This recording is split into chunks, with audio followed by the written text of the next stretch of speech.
Hidden emperor episode 86। Aarav को हुआ प्यार। आरव और सिद्धार्थ को देखकर बाकी दोनों दोस्त काफी ज्यादा हैरान थे। उन्हें नहीं पता था कि आखिर इन दिनों के बीच क्या बात हो रही है। जैसे ही लेक्चर खत्म होता है और प्रोफेसर क्लास से बाहर जाता है तो क्लास में मौजूद लगभग सभी लड़कियां पलटकर आरव को देखने लग जाती है। मुकुल सिद्धार्थ और आरव की तरफ देखते हुए उनसे कहता है, अबे लेक्चर के दौरान तुम दोनों का क्या चल रहा था? प्रोफेसर देख रहा था तुम दोनों को। मुकुल की बात सुनने के बाद सिद्धार्थ टेबल पर खड़ा हो जाता है और जोर जोर से हंसते हुए कहता है, अबे सालों बाद ही कुछ ऐसी है। सिद्धार्थ की इस हरकत ने पूरी क्लास का ध्यान अपनी तरफ आकर्षित कर लिया था। आरव सिद्धार्थ की इस तरह की हरकत को देखकर उसे अजीब तरह से घूर कर देखता है, लेकिन सिद्धार्थ उसे नजरअंदाज करते हुए कहता है, अपने भाई को प्यार हो गया। सिद्धार्थ ने यह बात काफी जोर से कही थी, जिस वजह से पूरी क्लास का ध्यान उन चारों की तरफ हो गया था। मुकुल और विनीत दोनों सिद्धार्थ की इस बात को सुनकर काफी ज्यादा हैरान हो गए थे। वह तुरंत आरव की तरफ देखते हैं। मुकुल सवालिया लहजे में सिद्धार्थ की तरफ देखते हुए उसे कहता है, अबे ये तो बता कौन है वह। मुकुल की बात सुनने के बाद सिद्धार्थ उन सभी की तरफ देखते हुए बताता है, वह लड़की हमारी यूनिवर्सिटी में सबसे खूबसूरत है। वह लड़की हमारे यूनिवर्सिटी में इसी साल आई है और उस लड़की ने लगभग पूरी यूनिवर्सिटी के दिल की धड़कन बढ़ा रखी है। हमारे राजकुमार को प्यार हुआ है यूनिवर्सिटी की सबसे खूबसूरत लड़की और सबसे खूबसूरत टीचर ऐश्वर्या अहलूवालिया से। सिद्धार्थ के बस इतना ही कहने की देरी थी कि पूरी क्लास में अचानक से सन्नाटा छा जाता। ऐसा इसलिए था क्योंकि जब से ऐश्वर्या यूनिवर्सिटी में आए हैं तो लगभग सभी लड़के उसे अपना दिल दे बैठे थे और उनके किसी क्लास के स्टूडेंट ने ऐश्वर्या को सिर्फ अपना कहने की कोशिश की थी, जिस वजह से उन सभी लड़कों की आंखों में आरव के लिए गुस्सा साफ साफ दिखाई दे रहा था। हालांकि आरव वहां पर मौजूद सभी लड़कों की आंखों में अपने लिए गुस्सा देख रहा था, लेकिन वह उन सभी को नजरअंदाज करता है। इससे उसे कुछ फर्क नहीं पड़ रहा था कोई उसके बारे में क्या सोच रहा है। आरव पहले की ही तरह शांत था, उसके चेहरे पर कोई भी भाव नहीं था। हालांकि उस क्लास में से कोई भी आरव से पंगा नहीं लेना चाहता था। उन्होंने देखा था कि आरव ने कैसे प्रिंसिपल के साले को मारा था और उसे ही गिरफ्तार करवा दिया था। इससे उन्हें ये तो पता चल गया था कि आरव किसी ताकतवर बैकग्राउंड से आता है। लेकिन यहाँ पर बात ऐश्वर्या की हो रही थी, जिस वजह से कोई भी लड़का अपने आप को आरव से कम नहीं समझ रहा था। इसी वजह से एक अमीर बाप का लड़का आगे आते हुए आरव के पास जाता है। हालांकि आरव को पता था कि वह लड़का यहाँ पर क्यों आया है, लेकिन फिर भी आरव अपनी गर्दन ऊपर उठाकर उस लड़के को देखता है, लेकिन अभी भी उसके चेहरे पर कोई भी भाव नहीं था। आरव अपनी धीमी आवाज लेकिन दमदार लहजे में उस लड़के से पूछता है, हाँ बोलो यहाँ पर क्यों आए हो, कुछ चाहिए था? हालांकि पहले ही उसे आरव से डर लग रहा था, लेकिन आरव की आवाज सुनने के बाद तो वह लड़का और ज्यादा आरव से डर गया था। उस लड़के की हिम्मत नहीं हो रही थी कि वह आरव से कुछ बोले, लेकिन फिर भी वह हिम्मत करते हुए आरव से कहता है, तुमने बोला तुम ऐश्वर्या मैम को पसंद करते हो, लेकिन क्या ऐश्वर्या मैम भी तुम्हें पसंद करती है? इसका कोई प्रूफ है तुम्हारे पास? ऐसे में तो पूरी यूनिवर्सिटी के लड़के ऐश्वर्या मैम को पसंद करते हैं, लेकिन मुद्दा यह है कि ऐश्वर्या मैम किसे पसंद करती है। हम सभी को पता है तुम्हारा बैकग्राउंड काफी ज्यादा स्ट्रांग है, लेकिन क्या तुम्हारा परिवार अहलूवालिया खानदान से लड़ सकता है? ऐसे तो मैं भी कह सकता हूँ मैं ऐश्वर्या को पसंद करता हूँ। उस लड़के की बात सुनने के बाद क्लास में मौजूद सभी लड़के उस लड़के की बात से सहमत थे, जिस वजह से क्लास में नारे लगने लग गए थे, हम भी ऐश्वर्या को पसंद करते हैं, हम भी ऐश्वर्या को पसंद करते हैं। आरव जैसे ही उन सभी लड़कों की बातें सुनता है तो आरव को काफी ज्यादा गुस्सा आने लग जाता है।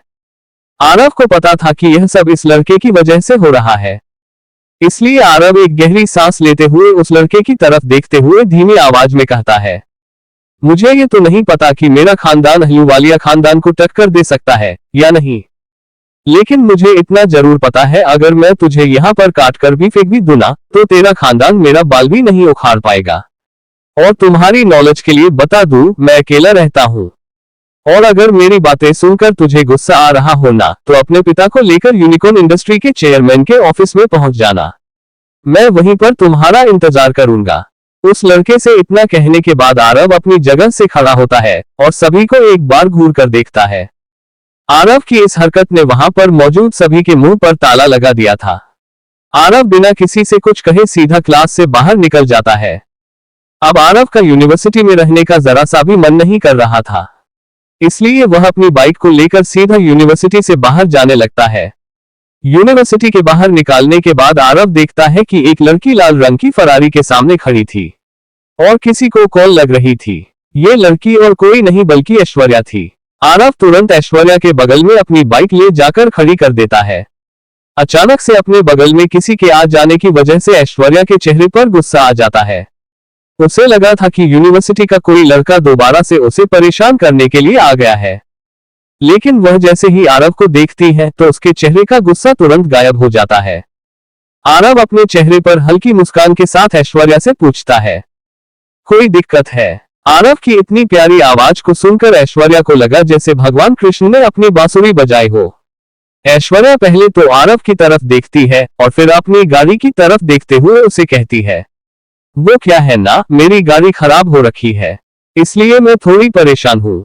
ऐश्वर्या की बात सुनने के बाद आरव ऐश्वर्या की तरफ देखते हुए बड़ी ही मधुर आवाज में उसे कहता है, अगर तुम्हें कोई प्रॉब्लम ना हो तो तुम्हें जहां पर जाना मैं तुम्हें वहां पर छोड़ सकता हूँ। आरव की बात सुनने के बाद ऐश्वर्या पहले तो आरव की तरफ देखती है और फिर उसकी नजर उसकी बाइक पर जाती है। आरव भी उसकी नजरों को अपनी बाइक पर महसूस कर पा रहा था। उसकी नजर को महसूस कर अचानक से आरव के चेहरे पर हल्की मुस्कान आ गई थी। आरव मुस्कुराते हुए ही ऐश्वर्या से कहता है, मुझे माफ करना, मैंने तुमसे ये पूछा, तुम कहाँ इतनी महंगी गाड़ियों में घूमने वाली और कहाँ मेरी इतनी सस्ती सी बाइक। आरव की बात सुनने के बाद ऐश्वर्या को फील हुआ कि वह किस तरह से आरव की बाइक को घूर रही थी। वह तुरंत आरव से माफी मांगते हुए कहती है, अरे नहीं नहीं, ऐसी कोई बात नहीं है, मैं तो तुम्हारी बाइक को इसलिए देख रही थी, भले ही तुम्हारी बाइक सस्ती है लेकिन तुमने अपनी बाइक को कितनी अच्छी तरह से मेंटेन करके रखा है। और वैसे मैं कभी भी किसी को भी पैसों से जज नहीं करती, मेरे लिए सब बराबर है। मैंने बहुत बार देख रखा है, जिनके पास पैसा होता है उनका दिल अच्छा नहीं होता और जिनके पास पैसे नहीं होते वह दिल के बहुत अमीर होते हैं। ऐश्वर्या की बात सुनने के बाद आरव के चेहरे पर हल्की मुस्कान आ गई थी। उसे ये देखकर बहुत ज्यादा अच्छा लगा कि ऐश्वर्या बाकी की अमीर लड़कियों की तरह नहीं है, जो हर चीज को सिर्फ पैसों में देखती है। उनके लिए पैसों से बढ़कर कुछ नहीं होता। और वैसे भी अगर कोई आकर आरव से पैसों से मुकाबला करेगा तो उसका हार का मुंह देखना तो निश्चित है। आज की तारीख में इस पूरी धरती पर आरव के जितना अमीर कोई नहीं होगा। पहले तो पूरे सिंह परिवार का बिजनेस उसका था और दूसरा वह एक पूरे एम्पायर का राजकुमार था। आरव के पास अमेरिका की जीडीपी से भी 2 गुना ज्यादा पैसा था, लेकिन आरव को सबसे ज्यादा खुशी इस बात की हो रही थी क्योंकि उसने जिस लड़की को पसंद किया उसे भी पैसों का ज्यादा लालच नहीं था। आरव मुस्कुराते हुए ऐश्वर्या को अपने पीछे बैठने का इशारा करता है। ऐश्वर्या भी मुस्कुराते हुए आरव के पीछे बैठ जाती है। ऐश्वर्या ने साड़ी पहन रखी थी, जिस वजह से वह आरव के पीछे ऐसे बैठी थी जैसे बीवी बैठती है। उसने अपना बैलेंस बनाने के लिए आरव के कंधे को पकड़ा। जैसे ही ऐश्वर्या ने आरव के कंधे पर अपना हाथ रखा वैसे ही आरव को अपने शरीर में एक अजीब सनसनी महसूस होती है। उसका दिल तेजी से धड़कने लग गया था। आरव को ऐश्वर्या के हाथ से उसके लगाए परफ्यूम की खुशबू अच्छे से आ रही थी। आरव की गहरी सांस लेते हुए ऐश्वर्या के परफ्यूम की खुशबू को और ज्यादा स्मेल करता है। आरव अपनी बाइक को स्टार्ट करके चल पड़ता है। आरव ने बाइक के साइड मिरर कुछ इस तरह से सेट कर दिए थे, उनमें ऐश्वर्या का चेहरा साफ साफ दिखाई दे रहा था। आरव मिरर में ऐश्वर्या का चेहरा देखते हुए ऐश्वर्या से पूछता है, मिस कहां पर जाना है आपको? आरव की बात को सुनकर ऐश्वर्या आरव से कहती है, कॉन्टिनेंटल बिल्डिंग। जैसे ऐश्वर्या ने कॉन्टिनेंटल बिल्डिंग का नाम लिया था वैसे ही आरव को याद आ जाता है कि एक बार वह पहले भी कॉन्टिनेंटल बिल्डिंग गया था। आरव इसी बिल्डिंग में हिडन एम्पायर के तीनों बुजुर्ग संतों से मिला था। एपिसोड 87 नई बाइक। आरव इस समय बिल्कुल प्यार से बाइक चला रहा था, इसलिए ऐश्वर्या आरव से कहती है, क्या तुम्हारी बाइक इतनी ही तेज चलती है? वह क्या है ना, मुझे थोड़ा जल्दी जाना है, इसलिए क्या तुम बाइक की स्पीड बढ़ा सकते हो? ऐश्वर्या की बात सुनने के बाद आरव ऐश्वर्या का कोई जवाब नहीं देता, बल्कि सीधा अपनी बाइक की रेस बढ़ा देता है। जहां पर आरव तक आरव की बाइक 40 की स्पीड पर चल रही थी, अचानक से 80 प्लस पर चली जाती है। अचानक से बाइक की इतनी तेज स्पीड बढ़ जाने की वजह से ऐश्वर्या आरव से टकरा जाती है। आरव ऐश्वर्या की कोमल छाती के स्पर्श को अपनी पीठ पर महसूस कर पा रहा था। उसकी जिंदगी में पहली बार कोई लड़की उसके इतना करीब आई थी। इस वजह से आरव का दिल तेजी से धड़कने लग जाता है। वही ऐश्वर्या अभी अचानक से इस प्रतिक्रिया को देखकर शर्मा जाती है। उसका चेहरा शर्म से लाल हो चुका था। बाइक की स्पीड तेज होने की वजह से ऐश्वर्या आरव के कंधे को थोड़ा जोर से पकड़ लेती है। आज आरव को एहसास हो रहा था कि प्यार क्या चीज होती है। ऐश्वर्या का हाथ उसके कंधे पर रखा होने की वजह से आरव भी ब्लश कर रहा था। आरव अपनी बाइक की स्पीड को थोड़ा और तेज करता है और कॉन्टिनेंटल बिल्डिंग की तरफ तेजी से अपनी बाइक को दौड़ाने लग जाता है। कुछ देर में आरव की बाइक कॉन्टिनेंटल बिल्डिंग के सामने आकर रुकती है। बाइक से नीचे उतरने के बाद ऐश्वर्या आरव की तरफ देखते हुए कहती है, तुम थोड़ी देर मेरा इंतजार करो, मैं अभी आई। इतना कहने के तुरंत बाद ऐश्वर्या वहां से चली जाती है, क्योंकि इस तरह की कंडीशन से बाहर आने के बाद उसे आरव से बात करने में शर्म आ रही थी। आरव भी अपनी बाइक को खड़ी करके वहीं पर घूमने लग जाता है। अचानक से घूमते घूमते आरव की नजर एक शोरूम पर चली जाती है, जहां पर सुपर बाइक खड़ी थी। आरव को बाइक और कार का ही शौक था और इस समय तो उसकी आंखों के सामने एक सुपर बाइक शोरूम भी था। आरव तुरंत उस शोरूम की तरफ जाने लग जाता है। उस शोरूम के सामने बहुत सी लग्जरी गाड़ी खड़ी थी, जिससे साफ साफ पता चल रहा था कि यहाँ पर बाइक खरीदने आने वाले लोग कोई छोटे मोटे लोग नहीं थे।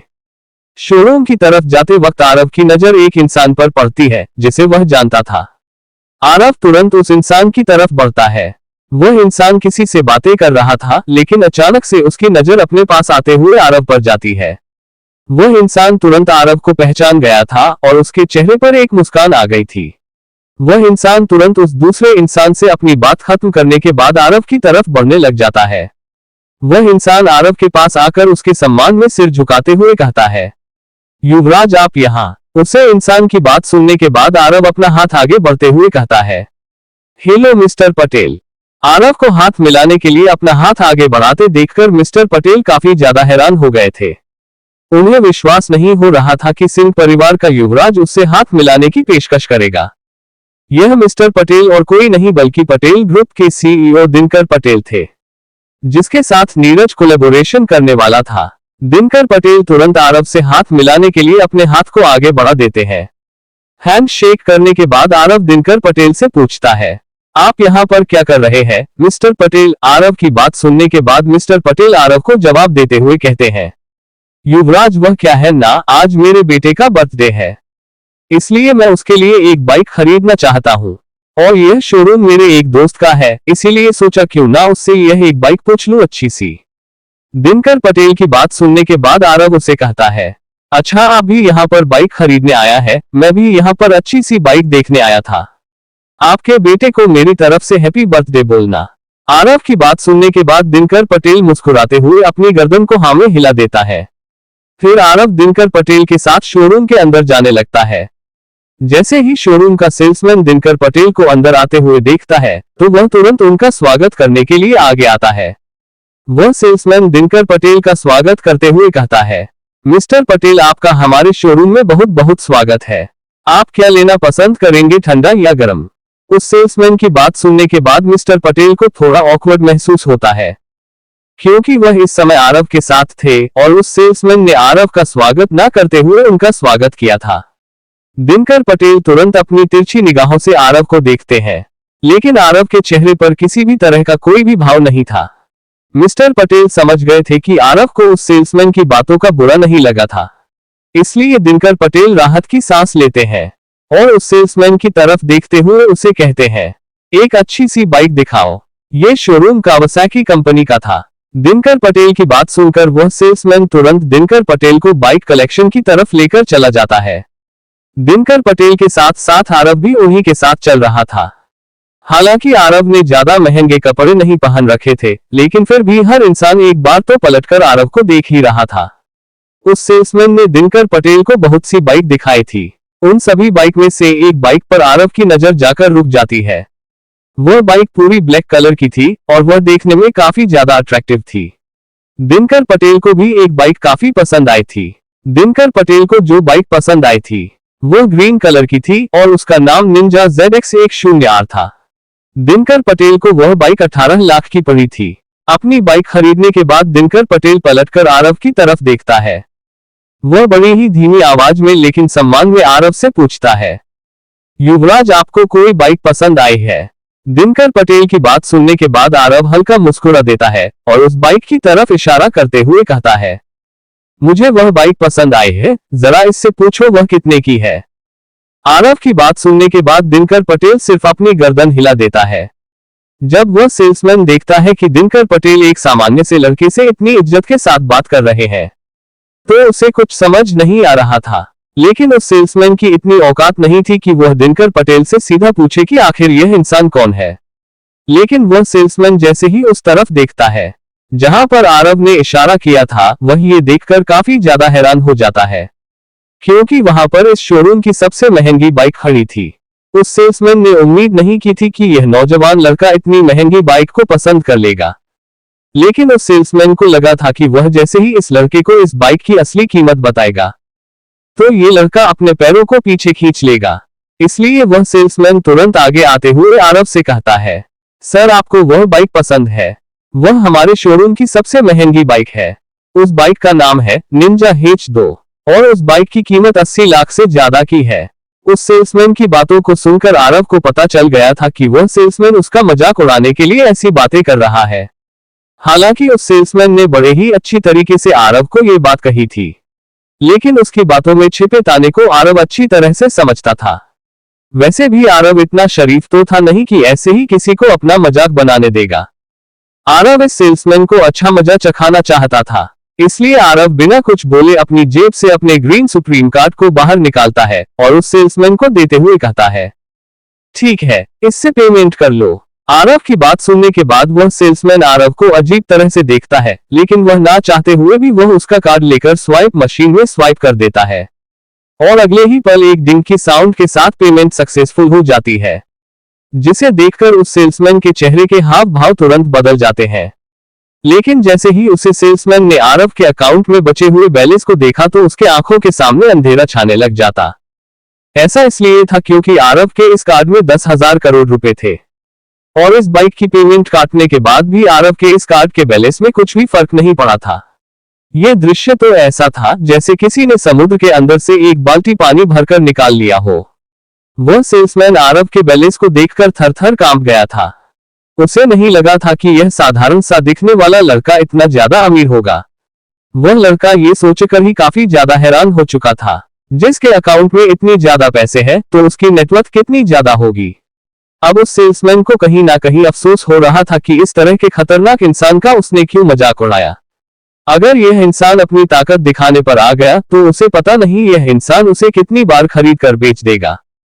आरव समझ गया था कि उस सेल्समैन को अच्छा सबक मिल चुका है, इसलिए आरव उस सेल्समैन के पास जाता है और उसके कंधे पर अपना हाथ रखते हुए उसे बड़ी धीमी आवाज में कहता है, कभी भी किसी भी आदमी को उसके हुलिये से जज मत करना। सब लोग मेरे जैसे शरीफ नहीं होते, तुम्हारी अच्छे से वोट लगा देंगे। हालांकि आरव एक और बाइक खरीदता है जिसका नाम होता है कावासाकी ZH2, जिसकी कीमत आरव को 27,50,000 पड़ी थी। वह बाइक आरव ने मिस्टर पटेल को उसके बेटे के बर्थडे के गिफ्ट के तौर पर दी थी। आरव के बार बार कहने पर दिनकर पटेल ने उस बाइक को स्वीकार कर लिया था। आरव दिनकर पटेल को कॉन्टिनेंटल बिल्डिंग के सामने से उसकी पुरानी बाइक को ले जाने के लिए भी कह देता है। दिनकर पटेल तुरंत उन दोनों बाइक को एक ट्रक में लोड करवाता है और कॉन्टिनेंटल बिल्डिंग की तरफ चल पड़ता है, जहां से वह आरव की पुरानी बाइक लेने वाला था। वह जैसे ही कॉन्टिनेंटल बिल्डिंग की पार्किंग में जाता है तो वह ये देखकर हैरान हो गया था कि आरव ने जिस बाइक को लेने के लिए उसे भेजा था, उस बाइक के सामने एक खूबसूरत सी लड़की खड़ी थी। एपिसोड 88 कौन बॉयफ्रेंड। दिनकर पटेल भी उस लड़की की खूबसूरती को देखकर काफी ज्यादा हैरान थे, लेकिन वह एक गहरी सांस लेते हुए उस लड़की के पास जाते हैं। उस लड़की ने आजकल चलने वाले मॉडर्न कपड़े नहीं पहन रखे थे, उसने एक ब्लैक साड़ी पहन रखी थी। वह खूबसूरत लड़की ऐश्वर्या थी। दिनकर पटेल तुरंत ऐश्वर्या के पास जाते हैं और बड़ी ही शांति से कहते हैं, मिस, हमें यहाँ से इस बाइक को ले जाने का ऑर्डर मिला है, क्या आप थोड़ा हट सकती है? ऐश्वर्या बाइक का सहारा लिए खड़ी थी और अपना फोन चला रही थी, लेकिन दिनकर पटेल की आवाज सुनने के तुरंत बाद ऐश्वर्या अपनी गर्दन उठाकर दिनकर पटेल को देखती है। उसने दिनकर पटेल को नहीं पहचाना था, लेकिन वह उसकी बात सुनकर काफी ज्यादा हैरान हो गई थी। ऐश्वर्या दिनकर पटेल को घूरते हुए उससे पूछती है, एक्सक्यूज मी, आपको शायद गलतफहमी हुई होगी। यह बाइक मेरे बॉयफ्रेंड की है और वह अभी यहाँ पर है नहीं, और इस बाइक को ले जाने से पहले आपको मेरे बॉयफ्रेंड के आने का इंतजार करना होगा। हालांकि ऐश्वर्या ने यह बात मुस्कुराते हुए गई थी, लेकिन उसकी टोन में हल्का गुस्सा साफ साफ सुनाई दे रहा था। ऐश्वर्या की बात सुनने के बाद तो दिनकर पटेल काफी ज्यादा हैरान हो गए थे। उसने उम्मीद नहीं की थी कि कोई लड़की युवराज आरव सिंह को अपना बॉयफ्रेंड भी कह सकती है, लेकिन दिनकर पटेल को पता था कि अगर यह बात सच हुई तो क्या पता युवराज आरव सिंह उसकी गर्लफ्रेंड से इस तरीके से बातें करने के लिए उससे नाराज हो जाए। इसी बात को सोचकर दिनकर पटेल ऐश्वर्या के थोड़ा और पास जाकर सम्मान भरी आवाज में उसे कहता है, मिस, मुझे मालूम नहीं था कि आप युवराज की गर्लफ्रेंड होगी। प्लीज आपसे इस तरह से बातें करने के लिए युवराज से मेरी कंप्लेंट मत करना, और युवराज ने ही हमें इस बाइक को यहां से ले जाने के लिए कहा है। दिनकर पटेल की बात सुनने के बाद ऐश्वर्या दिनकर पटेल को अजीब तरह से देखती है। उसे दिनकर पटेल को आरव को युवराज कहते पुकारते देखकर थोड़ा अजीब लग रहा था। ऐश्वर्या दिनकर पटेल से आरव के बारे में कुछ और पूछना चाहती थी, लेकिन तभी उसे एक तेज हॉर्न की आवाज सुनाई देती है। वह जैसे ही अपनी गर्दन घुमाकर उस दिशा में देखती है जहां से हॉर्न की आवाज आई थी, तो वह ये देखकर काफी ज्यादा हैरान हो गई थी कि आरव एक बहुत महंगी बाइक के ऊपर बैठा हुआ था। आरव तुरंत तेज आवाज में ऐश्वर्या से कहता है, इनको बाइक ले जाने दो, हमें इस पर जाना है। उसने ऐश्वर्या और दिनकर पटेल को आपस में बात करते हुए देख लिया था। उसे इस बात का डर था कहीं दिनकर पटेल ऐश्वर्या को उसकी सच्चाई ना बता दे, इसलिए उसने हॉर्न बजाकर उन्हें ज्यादा बात करने से रोक दिया था। ऐश्वर्या आरव को हैरानी भरी नजरों से देखती रहती है, लेकिन वह आरव के पास जाती है और उससे कहती है, इतनी महंगी बाइक तुमने कब खरीदी? ऐश्वर्या की बात सुनकर आरव को पता था कि वह उसे अपनी असली पहचान तो नहीं बता सकता, लेकिन वह अपनी दूसरी पहचान तो उसे बात ही सकता है। इसलिए वह ऐश्वर्या के सवाल का जवाब देते हुए कहता है, अभी खरीदी है, थोड़ी देर पहले।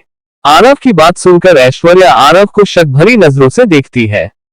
जब से उसने आरव को उस रेस्टोरेंट में लड़ते हुए देखा था, तो उसे कहीं ना कहीं अंदाजा हो गया था कि आरव की पहचान जरूर कोई रहस्यमयी होगी, और वैसे भी उसे आरव के बारे में ज्यादा कुछ नहीं पता था, इसलिए वह आरव के बारे में जानने के लिए काफी ज्यादा उत्सुक थी। इसलिए वह तुरंत आरव से पूछ लेती है, आखिर तुमने इतनी महंगी बाइक को अचानक से कैसे खरीद लिया? ऐश्वर्या की इस बात को सुनकर आरव को हल्की हंसी आ जाती है, क्योंकि ऐश्वर्या इस वक्त किसी मोहल्ले की आंटी की तरह लग रही थी, जिसे मोहल्ले में होने वाली हर खबर में इंटरेस्ट होता था। आरव अपने चेहरे पर हल्की मुस्कान के साथ ऐश्वर्या से कहता है, क्योंकि मैं यूनिकॉर्न इंडस्ट्री का नया चेयरमैन हूँ, और मेरे लिए इस बाइक को खरीदना कोई ज्यादा बड़ी बात नहीं है। वैसे मैं ह्लूवालिया खानदान के जितना अमीर नहीं हूँ। आरव की बात सुनने के बाद ऐश्वर्या की आंखें हैरानी में बड़ी हो जाती है। उसे पता था कि आरव सभी से कुछ न कुछ छुपा रहा है, लेकिन उसने कभी नहीं सोचा था कि आरव इतनी बड़ी कंपनी का चेयरमैन होगा। ऐश्वर्या को पता था कि यूनिकॉर्न इंडस्ट्री दिल्ली में ग्रो करने वाली सबसे फास्ट कंपनी है, और उसे पता था कि बहुत से बड़े बड़े खानदान इस इंडस्ट्री के साथ हाथ मिलाने के काफी ज्यादा इच्छुक है, लेकिन उसने सोचा नहीं था कि इस कंपनी का चेयरमैन इतना जवान होगा। आरव ऐश्वर्या के चेहरे के हाव भाव देखकर हल्का मुस्कुराते हुए उसे कहता है, यहीं पर पूरी रात बिताने का इरादा है क्या? जल्दी बैठो और बताओ कहाँ जाना है। आरव की बात सुनने के बाद ऐश्वर्या अपनी गर्दन झटकते हुए अपने ख्यालों से बाहर आती है, लेकिन अपने साड़ी पहने होने की वजह से उसे इस बाइक पर बैठने में थोड़ी दिक्कत हो रही थी। ऐश्वर्या को बाइक पर बैठने में दिक्कत होता देखकर आरव बाइक का स्टैंड लगाता है और बाइक से उतर जाता है। आरव को बाइक से उतरता देखकर ऐश्वर्या अजीब तरह से आरव को देखती है, लेकिन ऐश्वर्या आरव के बाइक से उतरने के बारे में उससे कुछ पूछ पाती उससे पहले ही आरव ऐश्वर्या को उसकी कमर से पकड़ता है और उठाकर उसे बाइक पर बिठा देता है। अचानक से आरव की इस हरकत ने ऐश्वर्या को काफी ज्यादा हैरान कर दिया था। वह बिना पलके झपकाए आरव को ही देखती रहती है। जब आरव ने भी ऐश्वर्या को उसकी कमर से पकड़ा था, तो आरव के शरीर में भी सिहरन दौड़ गई थी, और आरव ने भी पहली बार किसी लड़की को उसकी कमर से पकड़ा था, जिस वजह से आरव को थोड़ा अजीब लगा था, जिस वजह से उसका भी पूरा चेहरा शर्म के मारे लाल हो चुका था। ऐश्वर्या को बैठने के बाद अब तुरंत फ्रंट साइड से बैठता है और बाइक स्टॉप करते हुए अपने आप को शांत करता है। आरव एक गहरी सांस लेते हुए ऐश्वर्या से पूछता है, तुम्हें कहाँ जाना है? जिस पर ऐश्वर्या हल्का शर्माते हुए आरव से कहती है, स्टार विला। ऐश्वर्या की बात सुनकर आरव हैरान हो जाता है, क्योंकि स्टार विला वहीं पर था जहां पर आरव का रॉयल विला था। लेकिन इस बार आरव ऐश्वर्या से कोई सवाल नहीं पूछता, बल्कि बाइक स्टार्ट करके सीधा स्टार विला की तरफ जाने लग जाता है। जब आरव स्टार विला की तरफ जा रहा था, तब आरव को उसके फोन पर एक मैसेज आता है। हालांकि इस समय आरव बाइक चला रहा था, जिस वजह से उसका ध्यान उसके फोन पर नहीं था, और ऐश्वर्या पूरे रास्ते आरव के स्पर्श के बारे में सोच सोच कर ही शर्मा रही थी। पता नहीं आज ऐश्वर्या को क्या हुआ था। जहां पर वह दबंग तरीके से रहती थी, वहीं आज वह एक छोटी सी नाजुक गुड़िया लग रही थी। हालांकि वह आरव को किसी भी कीमत पर पाना चाहती थी, लेकिन आज आरव की छुड़न ने उसके पेट में तितलियों को उड़ा दिया था। वह लगातार पूरे रास्ते आरव को ही घूरे जा रही थी। वह आरव के प्रति आकर्षित हो रही थी। आज ऐश्वर्या को एहसास हो रहा था कि प्यार क्या चीज होती है। वहीं पूरे रास्ते आरव के चेहरे पर भी एक मुस्कान थी। आरव तुरंत रॉयल कैपिटल कंपनी के एरिया से होते हुए तुरंत स्टार विला के सामने बाइक ले जाकर रोक देता है। बाइक रोकने के बाद आरव धीरे से कहता है, तुम्हारी मंजिल आ गई है। आरव की बात सुनकर ऐश्वर्या अपने ख्यालों से बाहर आती है और अपने विला की तरफ देखती है। फिर आरव की बाइक से उतर जाती है। फिर ऐश्वर्या हल्का शर्माते हुए आरव से कहती है, थैंक यू। जिस पर आरव भी हल्का मुस्कुराते हुए कहता है, मोस्ट वेलकम। आरव की बात सुनने के बाद ऐश्वर्या आरव की तरफ देखते हुए अपनी उंगली घुमाने लग जाती है। वह आरव से कहने के लिए अपने होठों को तो खोलती है, लेकिन कुछ बोलती नहीं है। आरव भी बाइक पर बैठा एकटक ऐश्वर्या को ही देखता रहता है। आरव ऐश्वर्या की झील सी आंखों में लगभग खोसा गया था। तभी वहां पर एक सिल्वर कलर की मर्सिडीज बेंज ए क्लास लिमोजिन आकर रुकती है और एक तेज हॉर्न मार देती है। उस गाड़ी की फ्रंट लाइट आरव और ऐश्वर्या पर गिर रही थी। अचानक से उस गाड़ी के आ जाने की वजह से दोनों का ध्यान उस गाड़ी पर जाता है। तभी उस गाड़ी के अंदर से एक लड़की बाहर निकलती है। उस लड़की ने एक लाल रंग की बॉडीकॉन मिनी ड्रेस पहन रखी थी, जिस वजह से उसकी लंबी गोरी टांगे साफ दिखाई दे रही थी। वह लड़की तुरंत आरव ऐश्वर्या के पास आती है और ऐश्वर्या की तरफ देखते हुए हैरानी से पूछती है, दीदी कौन है ये? ऐश्वर्या से यह सवाल करने के बाद वह लड़की तुरंत आरव की तरफ गर्दन घूमते हुए आरव को देखती है। आरव के पूरे लुक को देखने के बाद उस लड़की की आंखों में चमक आ जाती है। लेकिन अगले ही पल उस लड़की की नजर आरव जी बाइक पर बैठा था उस बाइक पर जाती है। अचानक से उसका मुंह हैरानी में बड़ा हो जाता है। वह अपनी तेज नजरों से देख पा रही थी कि आरव की वह बाइक एकदम नई थी। उसे देखकर ऐसा लग रहा था जैसे वह बाइक आज ही खरीदी गई है। उसने ये भी देखा था कि आरव की बाइक पर नंबर प्लेट नहीं है, जिससे उसे पूरा यकीन हो गया था कि यह बाइक बिल्कुल नई है। लेकिन एक झलक देखने के बाद ही वह लड़की आरव की बाइक की कीमत और आरव की बाइक को पहचान गई थी, जिस वजह से वह काफी ज्यादा हैरान हो गई थी, क्योंकि जितनी महंगी आरव की बाइक थी उतनी महंगी तो उसकी गाड़ी भी नहीं थी। उस लड़की को अपने आप को घूरता देखकर आरव को थोड़ा अजीब लगता है। इसी वजह से और ऐश्वर्या की तरफ देखते हुए कहता है, बाय कल मिलते हैं। इतना कहने के तुरंत बाद आरव अपनी बाइक को रॉयल विला की तरफ घुमा देता है। 5 मिनट में ही आरव अपने विला पहुंच जाता है। आरव के विला में लगभग 50 से भी ज्यादा बॉडीगार्ड थे। जैसे ही आरव की बाइक विला के सामने रुकती है, तो सभी बॉडीगार्ड तुरंत देखते हैं कि आखिर कौन इंसान आया है। लेकिन जब उन्हें दिखाई देता है कि यह उनके युवराज है, तो वह तुरंत एक लाइन में खड़े हो जाते हैं। आरव अपनी बाइक को गैराज में खड़ा करने के बाद अपने विला में चला जाता है। आरव जैसे ही हॉल के अंदर जाता है, तो वह ये देखकर हैरान हो जाता है कि रुद्र ने हॉल के पूरे नक्शे को ही बदल दिया था। सोफे और टेबल को एक कोने में लगा दिया था और हॉल की एक दीवार के पास बहुत बड़ी किताबों से भरी एक अलमारी लगा रखी थी, जिसमें मेडिटेशन, सेल्फ हेल्प, बिजनेस सभी प्रकार की बुक थी। और इस समय रुद्र कोने में सोफे पर बैठकर एक मेडिटेशन बुक पढ़ रहा था। एपिसोड 89 मुकाबले की डिटेल। रुद्र को देखने के बाद आरव हल्का मुस्कुराता है और फिर थोड़े मजाकिया अंदाज में कहता है, अगर किताब पढ़नी पूरी हो गई हो तो खाना भी लगा दो हमारे लिए। अचानक से किसी की आवाज आने की वजह से रुद्र तुरंत अपनी गर्दन उठाकर देखता है। लेकिन वह जैसे ही अपने सामने आरव को देखता है, तो वह तुरंत आरव के सम्मान में अपनी जगह से खड़ा हो जाता है और उसके सामने अपने नागवंश की परंपरा के अनुसार अपने एक घुटने को नीचे रखकर अपनी गर्दन नीचे कर लेता है। और आरव से कहता है, नाग राजा कोई काम था जो आपको यहाँ आना पड़ा। रुद्र की बात सुनने के बाद आरव हल्का मुस्कुराते हुए उसे कहता है, खड़े हो जाओ, तुम्हें ऐसा करने की कोई जरूरत नहीं है, लेकिन तुम्हें हमेशा चौकना रहना चाहिए। तुम्हें ये पता होना चाहिए कि तुम्हारे आसपास क्या हो रहा है। हालांकि किसी काम को करने के लिए एकाग्रता होना बहुत ज्यादा जरूरी है, लेकिन हम एक योद्धा है, हमें एकाग्रता के साथ साथ चौकन्ना भी रहना चाहिए। और वैसे भी मैं यहाँ पर इसलिए आया क्योंकि मुझे कुछ काम था, तो सोचा क्यों ना अपने घर को ही देख लिया जाए। वैसे तुम सब ने खाना खा लिया?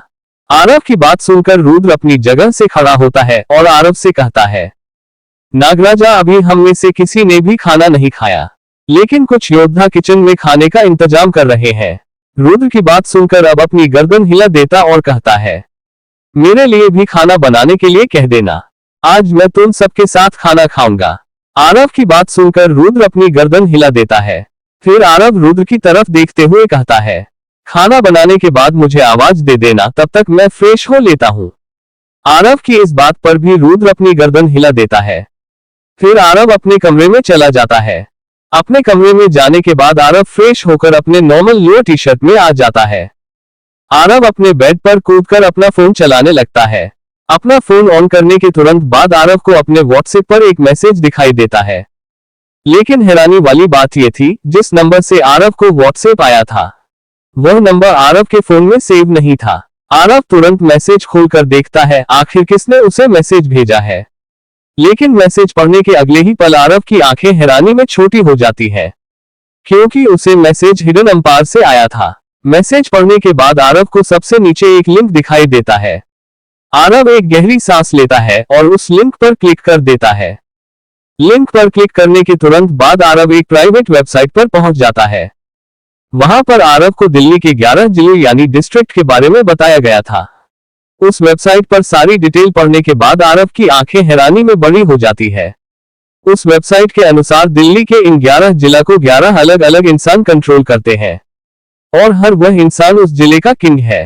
और एक हफ्ते बाद इन अलग अलग जिलों के नए किंग निर्धारित किए जाएंगे और जो भी नया किंग डिसाइड होगा उस जिला के अंदर के सभी बिजनेस और अंडरवर्ल्ड उसके कंट्रोल में होगा। उसे वेबसाइट पर सारी जानकारी पढ़ने के बाद आरव की आंखों में चमक आ जाती है, क्योंकि उसे पता चल गया था कि हिडन एम्पायर ने क्यों उसको ये लिंक भेजा है। उनका मानना यह था कि आरव अपना सफर शुरू कर दे। वैसे भी आरव एक नाग वंश का नागराजा था, लेकिन वह एक एम्पायर का राजकुमार भी था और अपने एम्पायर को बड़ा और शक्तिशाली बनाने के लिए उसे अपना दबदबा बनाने की जरूरत थी।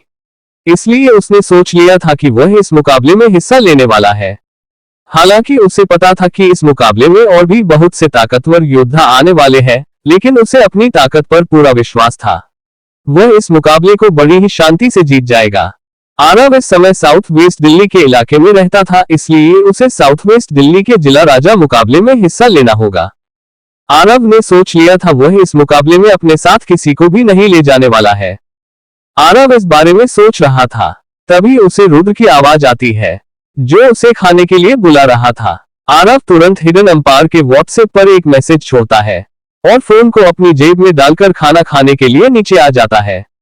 आरव को नीचे आते देखकर सभी बॉडीगार्ड खड़े हो जाते हैं। आरव अपने हाथ के इशारे से सभी को बैठने के लिए कह देता है। नीचे आने के बाद आरव एक बड़ी सी डाइनिंग टेबल की बड़ी सी मुख्य कुर्सी पर जाकर बैठता है।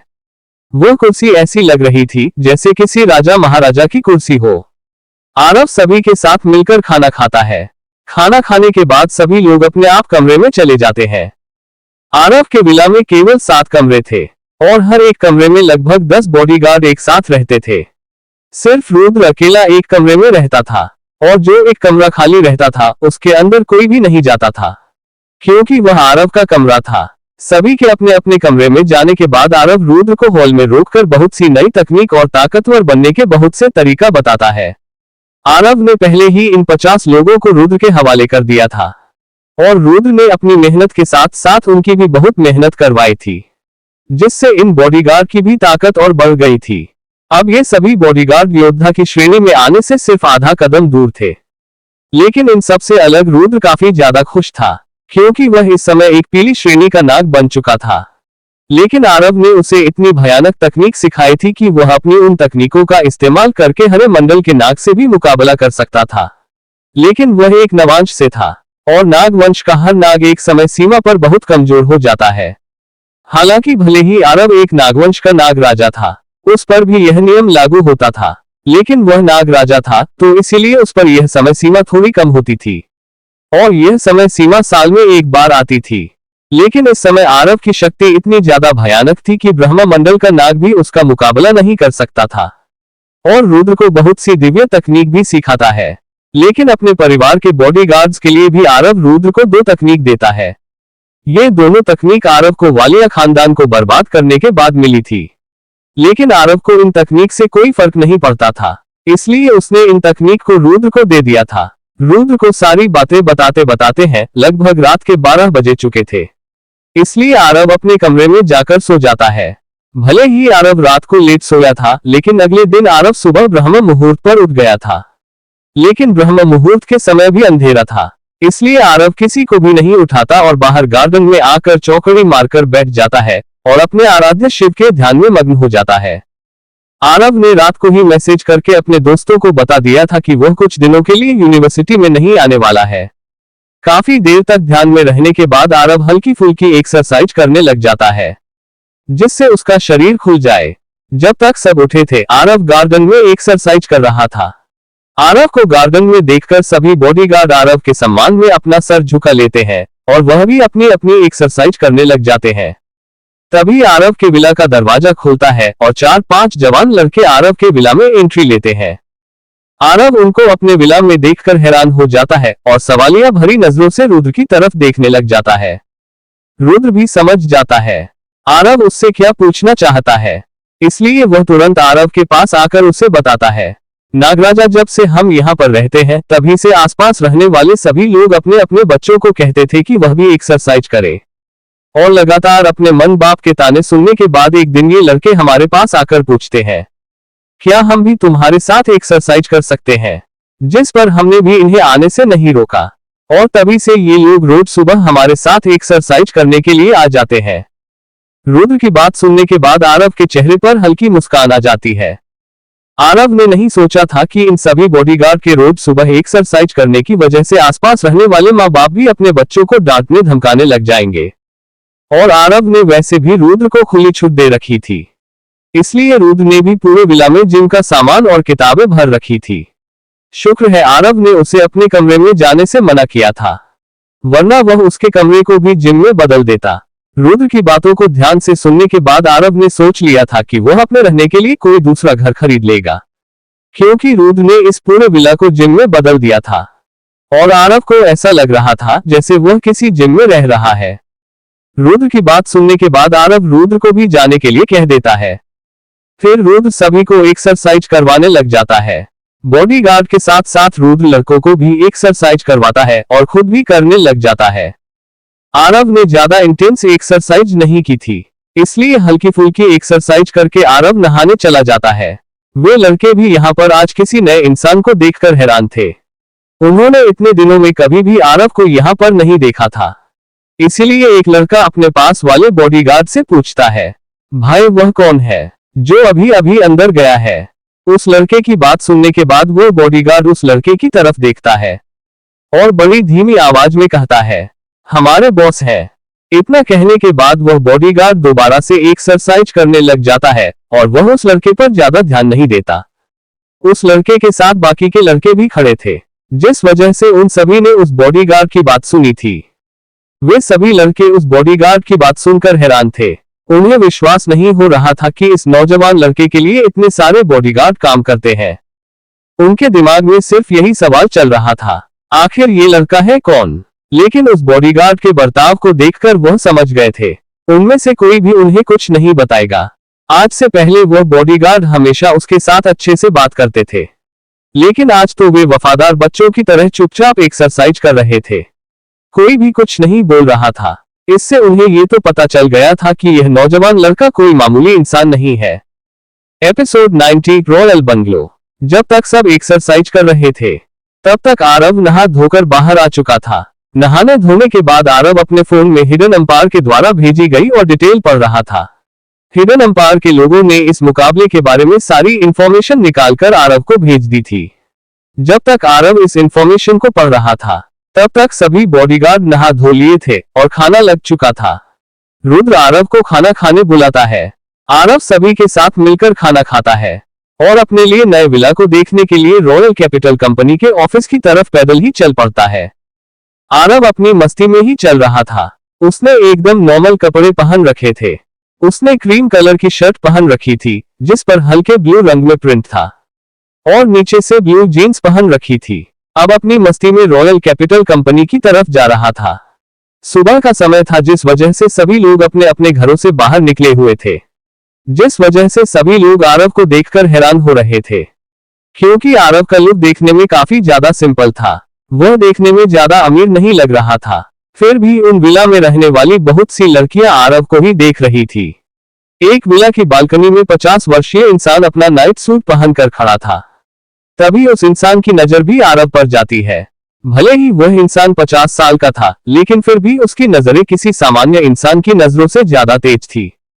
इसलिए वह इंसान जैसे ही आरव को देखता है उसके पहने गए ब्रांड के कपड़ों को देखकर वह इंसान काफी ज्यादा हैरान था क्योंकि आरव ने जिस ब्रांड के कपड़े पहन रखे थे वह दुनिया की नंबर 1 क्लॉथिंग कंपनी थी जिसका नाम DTORD था। इस कंपनी का निर्माता जर्मनी का एक फेमस फैशन डिजाइनर था। उस फैशन डिजाइनर ने सिंह ग्रुप के साथ हाथ मिला लिया था। इस कंपनी को दुनिया की नंबर 1 कंपनी बनाने के लिए सिंह ग्रुप ने इस कंपनी में इन्वेस्टमेंट किया था, जिस वजह से अब ये कंपनी दुनिया की नंबर 1 क्लॉथिंग ब्रांड बन चुकी थी और अब इस कंपनी का हर कपड़ा लाखों में बिकता था। इस पूरी सोसाइटी में रहने वाले बहुत कम इंसान इतने महंगे ब्रांड के कपड़े अफोर्ड कर सकते थे और आरव ने जो ड्रेस पहन रखी थी वह बहुत ही सिंपल थी। और यह कंपनी इतने सिंपल कपड़े नहीं बनाती है, ये कंपनी अपने कस्टमर के अनुसार कपड़ों को कस्टमाइज भी करती है। जो कस्टमर अपनी पसंद के कपड़े बनावाता है वह कपड़े नॉर्मल प्राइस की दुनिया में महंगे होते हैं। वह इंसान समझ गया था कि आरव ने जो कपड़े पहन रखे हैं वह एक आम इंसान की सैलरी से भी ज्यादा महंगे हैं और उस इंसान का यह मानना भी गलत नहीं था क्योंकि आरव ने जो कपड़े पहन रखे थे उनकी कीमत लाख रुपए से भी ज्यादा की थी। वह इंसान तुरंत अपने फोन को निकालता है और जूम करके आरव की एक फोटो खींच लेता है। जैसे ही वह इंसान आरव की फोटो खींचता है उसके अगले ही पल तुरंत आरव अपनी गर्दन घुमाकर उस इंसान की तरफ देखा है। बालकनी में खड़ा वह इंसान अचानक से आरव की इस हरकत से काफी ज्यादा हैरान हो गया था। उस इंसान की आंखें हैरानी में बड़ी हो गई थी। उस इंसान को अपनी आंखों पर विश्वास नहीं हो रहा था कि कोई इंसान इतनी दूर से कैसे किसी को नोटिस कर सकता है। लेकिन जैसे ही बालकनी में खड़ा हुआ वह इंसान आरव की आंखों में देखता है तो अगले ही पल उसका पूरा शरीर कांप जाता है।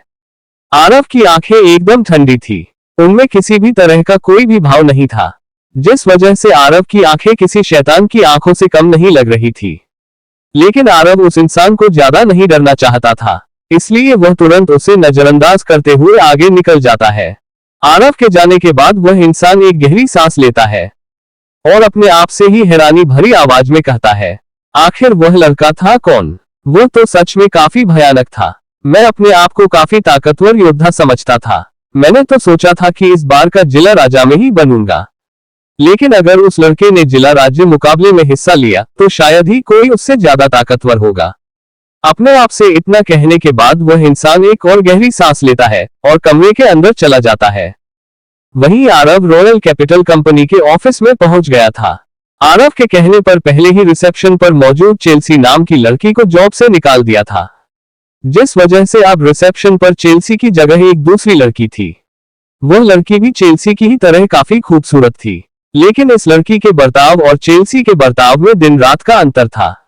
आरव जैसे ही रिसेप्शन डेस्क पर जाता है तो वह लड़की मुस्कुराते हुए आरव का वेलकम करती है और आरव से कहती है, welcome sir to our office, how can I help you sir? उस लड़की की बात सुनकर आरव हल्का मुस्कुराते हुए उस लड़की से कहता है, मुझे रॉयल विला के पास कोई अच्छा सा विला चाहिए। उस लड़की ने पहले ही देख लिया था कि आरव सोसाइटी के अंदर से आ रहा है, लेकिन आरव की बात सुनकर वह लड़की अजीब तरह से आरव को देखती है। लेकिन अगले ही पल वह लड़की अपने चेहरे के हाव भाव को सामान्य कर लेती है और आरव को जवाब देते हुए कहती है, सर रॉयल विला के पास तो किसी न किसी ने विला खरीद रखे हैं और लगभग सभी विला बिक चुके हैं। अगर सर आपका बजट है तो मैं आपको एक बंगलो दिखा सकती हूँ। हमने स्टार विला के पास बहुत से नए बंगलों बनाए हैं। आरव जैसे ही स्टार विला का नाम सुनता है तो वह तुरंत उस रिसेप्शनिस्ट से कहता है, जी जरूर, अगर मुझे कोई पसंद आया तो मैं जरूर खरीदूंगा।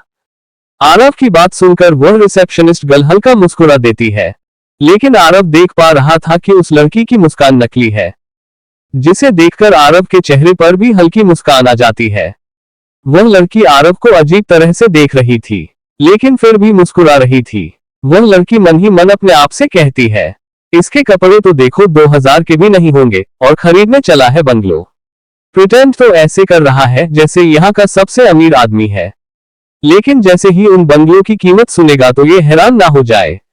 वह लड़की रिसेप्शन की दराज में से एक चाबी बाहर निकालती है और आरव को लेकर ऑफिस से बाहर निकल जाती है।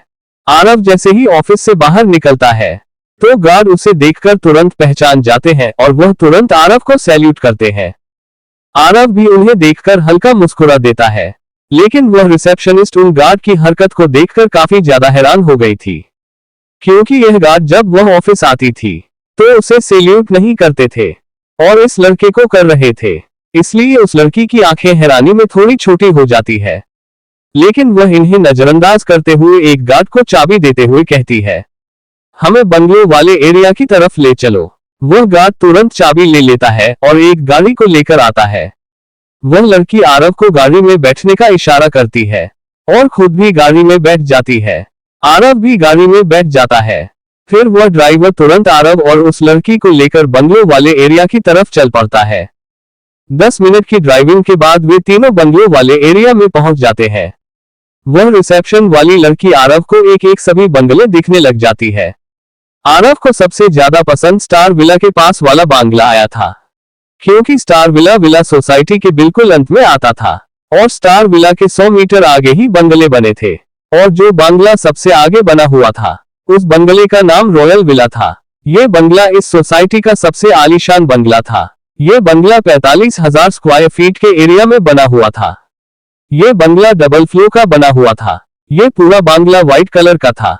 इस बंगले में शीशे का भी बहुत कम हो रखा था। इस बंगले के चारों तरफ पेड़ पौधे लगाए गए थे। इस बंगले में गाड़ी खड़ी करने के लिए ओपन जगह दे रखी थी।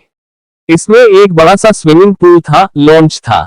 धूप में बैठने के लिए एक छोटा सा पार्क था, जहां पर टेबल चेयर लगे हुए थे और बच्चों के खेलने के लिए दूसरी साइड में गार्डन था और एक कोने में रहने के लिए जगह बनाई गई थी। आरव के बंगले में 8 कमरे थे। एक बड़ा सा हॉल था। हर कमरे में बारीकी से डिजाइन किया गया था और बंगले में मौजूद हर चीज काफी लग्जरी थी। आरव को एक नजर देखने के तुरंत बाद ही यह बंगला पसंद आ गया था। आरव उस रिसेप्शन वाली लड़की की तरफ देखते हुए कहता है, क्या आप मुझे बता सकती हैं इस बंगले का कितना प्राइस है? आरव की बात सुनकर वह रिसेप्शन वाली लड़की काफी ज्यादा हैरान हो जाती है, क्योंकि यह बंगला उनकी सोसाइटी का सबसे महंगा बंगला था, लेकिन इस समय उसे अपना काम करना था। इसलिए उसने आरव को इस बंगले का प्राइस बताते हुए कहा, सर इस बंगले का प्राइस 80 करोड़ है। इस बंगले का प्राइस बताने के बाद उस लड़की ने सोचा था इसका प्राइस सुनने के बाद आरव के चेहरे की हवाइयां उड़ जाएंगी, लेकिन हुआ इससे बिल्कुल उल्टा, क्योंकि आरव ने अगले ही पल उस रिसेप्शन वाली लड़की से कह दिया था, ठीक है, मुझे कोई दिक्कत नहीं है, आप पेपर्स रेडी करवाए। आरव की बात सुनने के बाद वह रिसेप्शन वाली लड़की काफी ज्यादा हैरान हो जाती है। उस लड़की का मुंह तो हैरानी में खुला का खुला रह गया था, लेकिन थोड़ी देर बाद वह लड़की आरव की तरफ देखते हुए कहती है, सर जब तक पेमेंट नहीं होती तब तक पेपर्स रेडी नहीं होते, इसलिए पहले आपको पेमेंट करनी पड़ेगी। उस लड़की की बात सुन आरव भी गर्दन हिला देता है। फिर आरव उस लड़की के साथ दोबारा ऑफिस में आ जाता है और अपना ब्लू प्लेटिनम कार्ड बाहर निकालकर पेमेंट कर देता है। आरव के इस कार्ड की लिमिट 100 करोड़ थी। पेमेंट होने के बाद रिसेप्शन वाली लड़की की हार्ट बीट थोड़ी तेज हो जाती है और अब वह आरव से बात करने में थोड़ा हिचकिचा रही थी। वह लड़की फिर पेपर्स रेडी कर